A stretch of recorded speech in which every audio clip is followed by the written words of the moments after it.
Imaginez un instant qu'on qu'on comptabilise le temps passé chaque jour à juste réagir aux urgences des autres. Les notifications, les emails urgents, les petits messages instantanés qui surgissent au beau milieu d'une réflexion. Ouais, la fameuse alerte qui casse tout ton élan, on la connaît bien. C'est ça. Et bien, si on accumule ces heures-là, on arrive facilement à 3, voire 4 heures par jour. Et à l'échelle d'une vie, ça représente carrément plus d'une décennie entière passée dans une boîte de réception à jongler avec les priorités des autres. C'est un chiffre qui fait froid dans le dos quand on y pense. Plus de 10 ans. Ah, c'est terrifiant. Et c'est justement le constat alarmant qui se dégage des recherches qu'on explore aujourd'hui. Lors de notre précédente analyse, on avait bien diagnostiqué cette espèce de roue infernale de la distraction moderne. Tout à fait, la roue du hamster. Voilà, la roue du hamster. Donc, notre mission pour cette session, c'est de décortiquer tout ça et de voir la mécanique concrète pour en sortir. On va se plonger dans le fonctionnement de la méthode Make Time. Et attention, on ne parle pas de grandes théories abstraites ici, mais d'un vrai manuel de survie opérationnelle. Alors pour bien démarrer, je pense qu'il faut d'emblée balayer un malentendu assez tenace. Souvent, quand on parle d'optimiser son temps ou de s'organiser, on pense tout de suite à la productivité pure et dure, tu vois. Ouais, on imagine les listes de tâches à rallonge, le côté militaire. Exactement. L'injonction à en faire toujours plus, à devenir une sorte de machine de rendement ultra efficace. Mais ce que nos sources proposent ici, c'est vraiment l'antithèse absolue de cette approche. L'objectif, c'est pas l'épuisement industriel, c'est la reconquête de l'espace. De l'espace mental, du coup. Mental et physique, ouais. C'est en fait une boucle en 4 étapes quotidiennes qui est conçue pour désactiver nos réglages par défaut. Et ça, ce concept de réglage par défaut, je le trouve fascinant. C'est l'idée que si on ne décide de rien intentionnellement, la technologie et la société décident à notre place. C'est exactement ça. C'est pour contrer ça que la première étape de cette méthode est introduite. On l'appelle le highlight ou la priorité du jour si on veut traduire. Le point culminant de la journée. L'idée centrale, c'est vraiment de choisir une seule chose, un point focal unique pour la journée, et de le faire avant même que le chaos de la journée ne s'installe. Alors attends, ça devient super intéressant ici, mais je vais faire l'avocat du diable. Choisir une seule priorité, quand on a genre 20 dossiers urgents sur le feu, ça paraît un peu naïf au premier abord, non? C'est clair qu'on peut se dire ça. Bah oui, pourquoi réduire la focale à ce point-là quand la vraie vie est si complexe? En fait, c'est tout sauf naïf, c'est une véritable stratégie de contournement neurologique. Face à une liste de tâches interminables, notre cortex préfrontal subit ce qu'on appelle la fatigue décisionnelle. L'épuisement lié au choix, c'est ça? Ouais, c'est ça. L'énergie mentale qu'on brûle juste pour décider par quoi on va bien pouvoir commencer, elle est monumentale. Donc, en sélectionnant un seul highlight, on court-circuite cette paralysie. On enlève le besoin de choisir à chaque instant. Voilà. Et ce qui est crucial, ce que les textes soulignent vraiment bien, c'est que cette priorité ne doit pas forcément être liée au travail ou à la productivité professionnelle. Ouais, j'ai vu ça, et les sources sont hyper claires là-dessus. Ça peut être de finaliser une grosse présentation pour le boulot, certes, mais ça peut tout aussi bien être de cuisiner un bon repas en famille. Ou de passer 1 heure à construire un château de Lego avec ses enfants, ouais. Ou même juste lire ce roman qui prend la poussière sur la table de nuit. Le critère principal, c'est pas le travail, c'est l'intention. L'intention, oui. On passe d'un état de réaction automatique à une proactivité qu'on assume complètement. Mais la vraie question, c'est comment on choisit cette priorité sans se tromper? Justement, est-ce qu'il y a des critères? La méthode propose 3 prismes distincts. On a l'urgence, la satisfaction et la joie. Parfois, l'urgence va s'imposer d'elle-même. Genre, tu dois absolument boucler ce dossier administratif, sinon tu as des pénalités. Les fameux trucs qu'on repousse jusqu'au dernier moment. C'est ça. Mais d'autres jours, on va plutôt chercher la satisfaction d'accomplissement, comme, je sais pas, trier ses vieilles archives ou ranger une pièce entière, ce qui libère une charge mentale énorme au passage. Ah ça, c'est clair, ça fait un bien fou. Et puis certains jours, le prisme doit être purement la joie, genre retrouver un ami de longue date pour prendre un café. L'objectif final, peu importe le prisme, c'est de sanctuariser un bloc de 60 à 90 minutes pour cette activité spécifique. Et pourquoi spécifiquement 60 à 90 minutes? J'imagine que c'est pas un chiffre lancé au hasard. Non, absolument pas. Ça correspond en fait au rythme ultradien de notre cerveau. Les rythmes ultradiens. Ouais, notre capacité à maintenir une concentration vraiment profonde et ininterrompue, elle fonctionne par cycle. Ces cycles durent environ 90 minutes. Après ça, la fatigue cognitive s'installe et le cerveau a littéralement besoin d'une phase de repos. D'accord, donc si on fait moins de 60 minutes? Si on fait moins, on ne fait qu'effleurer la surface de cet état de concentration qu'on appelle le flow. Et si on pousse à plus de 90 minutes sans faire de pause, on s'épuise. C'est contre-productif. Ok, la philosophie est belle, je comprends bien. On se lève le matin, on prend son café, on choisit sa priorité, et on a la ferme intention de s'y consacrer pendant 90 minutes. Mais redescendons sur Terre 2 secondes. Je sens venir le problème pratique, hein. Le téléphone vibre pour une livraison. Cette magnifique intention de base, elle est pulvérisée en 30 secondes chrono. C'est la réalité de tout le monde, oui. Alors comment on fait pour protéger ce highlight dans un monde qui est littéralement conçu pour nous interrompre en permanence? C'est le cœur du problème. Une intention sans protection, c'est juste un vœu pieux. C'est exactement pour ça qu'il y a une deuxième étape dans la boucle qu'on appelle le mode laser. Le mode laser, j'aime bien le terme, ça fait très focus. L'objectif ici, c'est pas de jeter tous ces appareils par la fenêtre ou d'aller élever des chèvres dans le Larzac. Même si parfois, on en a très envie. Carrément. Mais l'idée, c'est plutôt de comprendre l'ingénierie même de la distraction pour mieux la contrer. C'est de remonter les barrières artificielles. Quand on parle de barrière artificielle, on touche en fait à l'ergonomie de nos applications, non? Le fameux concept du sans friction. Précisément, toute l'industrie technologique a passé les 20 dernières années à essayer d'éliminer la moindre friction entre le moment où on ressent un petit ennui et le moment où on consomme du contenu. C'est vrai que maintenant, on déverrouille le téléphone avec le visage et on est direct sur un fil d'actualité. C'est le flux infini. C'est conçu exactement sur le modèle des machines à sous, avec des récompenses variables qui déclenchent des boucles de dopamine dans le cerveau. Donc ce fameux mode laser, ça consiste à réintroduire très consciemment de la friction dans tout ça. Et ça semble à quoi concrètement, de rajouter de la friction? Ça peut être de se déconnecter de ses comptes après chaque utilisation. Ou alors de supprimer carrément les applications addictives du téléphone, pour ne les consulter que sur un ordinateur fixe. Et surtout, désactiver absolument toutes les notifications qui ne sont pas humaines. Attends, donc si je comprends bien, on ne compte plus sur notre volonté pour ne pas cliquer, on modifie directement notre environnement physique ou numérique pour rendre le clic agaçant. C'est tout à peu ça. Mais c'est pas un peu avouer que notre volonté est faible au final? Alors, ce n'est pas du tout une faiblesse morale, hein, c'est juste une réalité physiologique. Faut bien se dire que la volonté s'épuise au cours de la journée exactement comme un muscle. D'accord. Et puis, il y a un autre phénomène neurologique hyper important à prendre en compte ici, c'est le coût de commutation, qu'on appelle aussi l'attention résiduelle. Qu'est-ce que c'est que ça, l'attention résiduelle? J'ai l'impression qu'on laisse des miettes de notre cerveau un peu partout. C'est une très bonne image. C'est un concept qui a été formalisé par la chercheuse Sophie Leroy. En gros, quand on passe d'une tâche un peu complexe, genre rédiger un rapport stratégique, à la simple vérification d'un email, Ce qu'on fait 12-10 fois par heure. notre cerveau ne bascule pas instantanément d'une tâche à l'autre. Une partie de notre capacité cognitive reste littéralement collée à l'email qu'on vient de lire, Même si j'ai fermé l'email. même si tu l'as fermé. Quand tu reportes les yeux sur ton rapport, tu n'as plus 100% de ta puissance cérébrale. Il y a des études qui montrent qu'il faut parfois plus de 20 minutes pour retrouver un état de concentration total, et ça après une interruption qui n'a duré que quelques secondes. Waouh! 20 minutes de perdu pour avoir regardé une notification pendant 3 secondes. C'est complètement fou quand on sait qu'on est interrompu en moyenne toutes les 10 minutes au bureau? C'est ça, la moyenne est catastrophique. Donc ça veut dire qu'on passe nos journées entières dans une sorte d'état de brouillard cognitif permanent. On fonctionne à peut-être 40% de nos capacités juste parce que notre attention est éparpillée en petits résidus sur plein de micro-tâches. C'est exactement pour ça que la méthode parle de créer une forteresse autour du highlight. Les interruptions détruisent d'élan, c'est aussi simple que ça. Mais attention, maintenir cette forteresse et appliquer ce mode laser, ça demande énormément d'énergie. C'est physique en fait. Très physique. Le cerveau consomme environ 20% de toute l'énergie du corps, alors qu'il ne représente que 2% de son poids total. Donc la concentration profonde, ça brûle littéralement des calories. Ce qui nous amène à une réalisation assez déculpabilisante en fait. Si j'arrive pas à me concentrer sur un dossier hyper épineux vers 15 heures, c'est peut-être pas que je suis paresseux ou je manque de discipline. Non, pas du tout. C'est peut-être juste que mon matériel biologique, il suit plus quoi.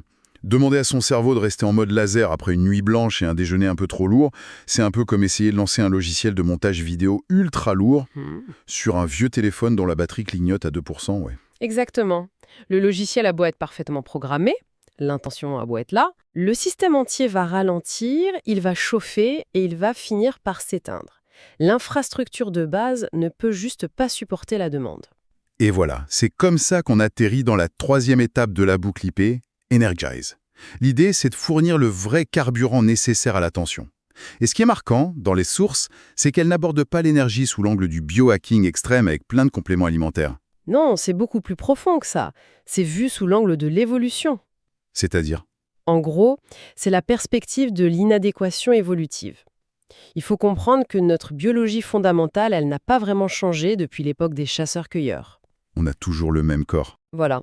Notre corps et notre cerveau ont évolué pour prospérer dans un environnement très spécifique, c'est-à-dire marcher de longues distances chaque jour, manger des aliments bruts de temps en temps, s'exposer à la vraie lumière du soleil le matin et dormir très profondément dès que la nuit tombe. Ah ouais, le contraste avec notre quotidien d'aujourd'hui, il est juste vertigineux. C'est le jour et la nuit. Aujourd'hui, on passe 8 heures assis sur une chaise, souvent sous des lumières artificielles complètement blafardes, à fixer un écran à 30 cm de nos yeux, tout en s'empiffrant de sucre rapide. C'est un décalage total entre la machine dont on dispose et l'environnement dans lequel on la fait tourner. Et le corps réagit à ce décalage. Ce mode de vie hyper sédentaire, ça envoie un signal physiologique à notre corps. Ça lui dit qu'on est en phase d'hibernation ou de léthargie en fait. Ah, intéressant. Donc, si on bouge pas, le corps se met en veille. Exactement. Il réduit sa production d'énergie pour préserver ses réserves.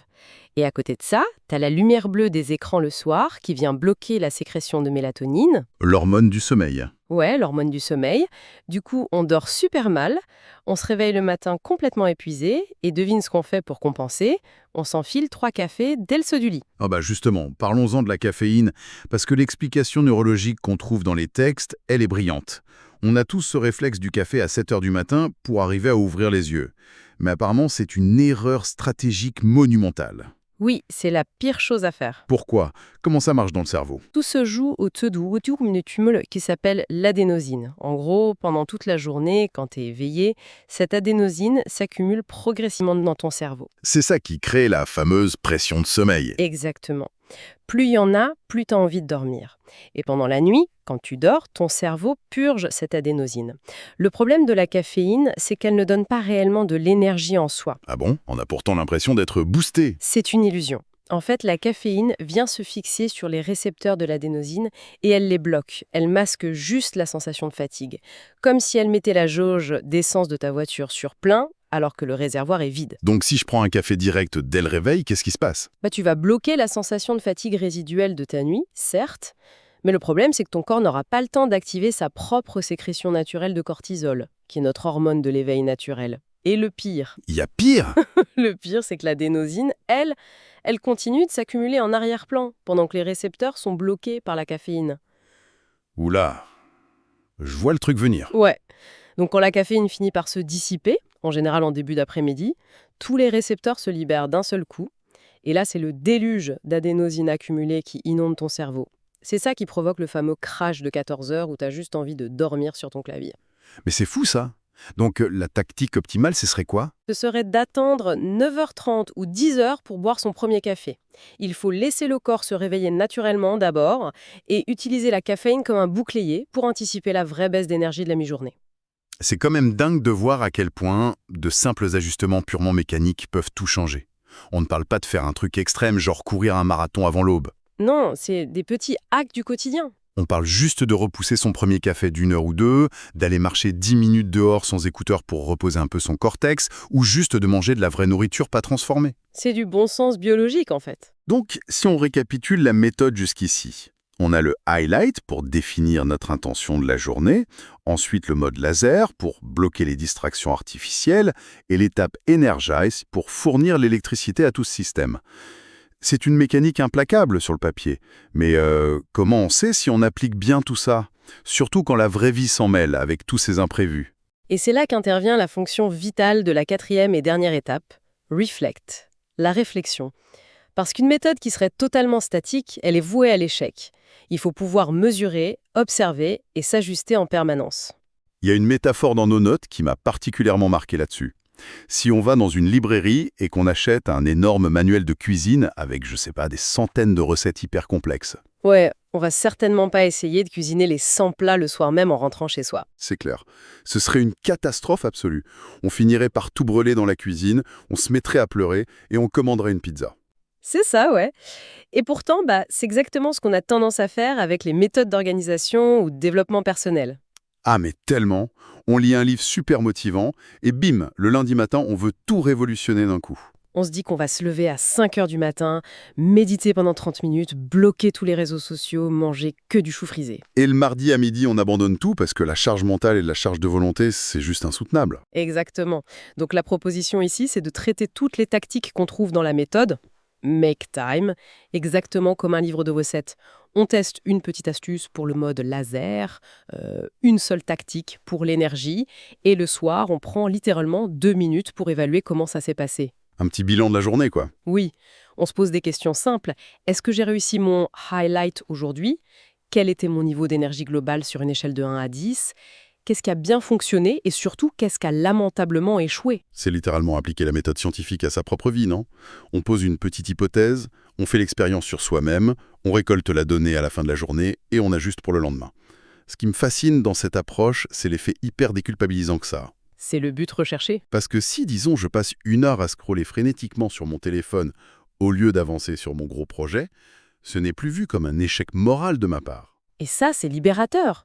Faut bien se dire que la culpabilité, c'est une émotion qui est extrêmement coûteuse en énergie. En adoptant cette posture de scientifique de sa propre vie, on détache complètement son ego du résultat. Ouais, on ne le prend plus personnellement. C'est ça. Un échec n'est plus une preuve qu'on est incompétent ou paresseux, c'est juste une donnée ponctuelle. L'expérience a échoué ce jour-là, peut-être que l'hypothèse de départ n'était pas la bonne ou que la barrière artificielle qu'on a mise n'était pas assez haute. On note le résultat, sans aucun jugement, et le lendemain matin, c'est une page entièrement blanche qui s'ouvre pour une nouvelle petite expérience. Ça pulvérise complètement ce mythe très toxique qu'on voit partout en ce moment, le mythe du gourou de la productivité parfait. Ah oui, l'influenceur zen. Tu vois l'image? Le mec sur les réseaux sociaux avec son matcha, au flegme inébranlable, qui accomplit l'impossible avant 7 heures du matin. Les sources qu'on a étudiées soulignent bien que viser cette perfection absolue, c'est en soi une nouvelle distraction. Si on devient obsédé par le fait d'exécuter la méthode à la perfection, on ne vit plus. On ne fait qu'administrer sa propre existence comme une base de données. Je suis 100% d'accord. L'indulgence envers soi-même, c'est pas du tout une excuse pour devenir paresseux. C'est vraiment un paramètre fondamental de résilience.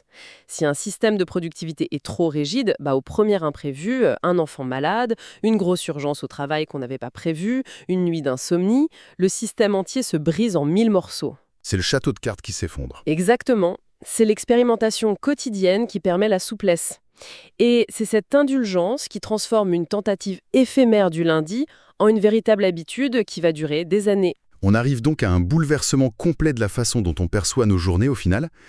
L'idée, ce n'est pas de vider miraculeusement tout notre emploi du temps des obligations inévitables, parce qu'on va continuer à devoir faire les courses, répondre à des emails chiants et assister à des réunions qui servent à rien. C'est la vie en société. Mais si, au milieu de tout ce chaos inévitable, on arrive à sanctuariser cette petite poche de 60 à 90 minutes de concentration pure sur ce qui compte vraiment pour nous, le ressenti global de la journée change du tout au tout.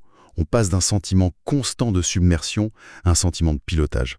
On reprend le volant, quoi. Et ça nous amène à une réflexion finale assez profonde, je trouve, qui se dégage vraiment en filigrane de tous ces chapitres.